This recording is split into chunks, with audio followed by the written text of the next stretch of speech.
Okay, I'm gonna try to demonstrate how to remove and install a level sender from one of these Ford metal-backed level senders. And so what I've got here in front of me is a factory level sender for a GT 500. This is brand new. When they're new, they're a bit stiffer.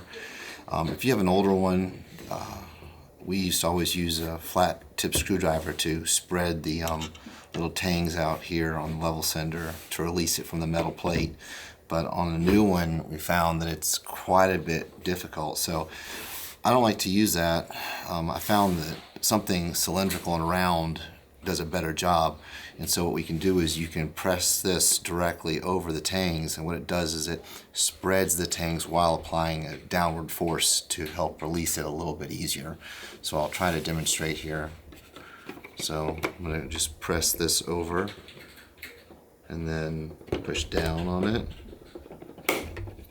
and that side's released. I'm going to spin it around.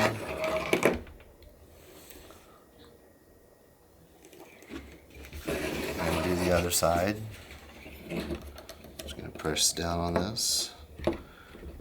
And now it's released and nothing broke. So now the next thing we have to do is we have to install it on our level sender backing plate. So I'll try to demonstrate this at this time.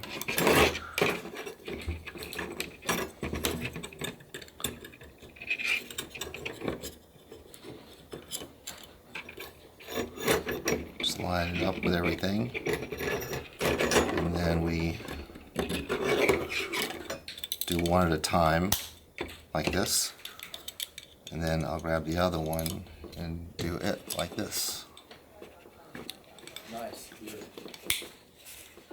So now it's installed and it sweeps pretty smooth and easy, and now it can be reinstalled on the pump module.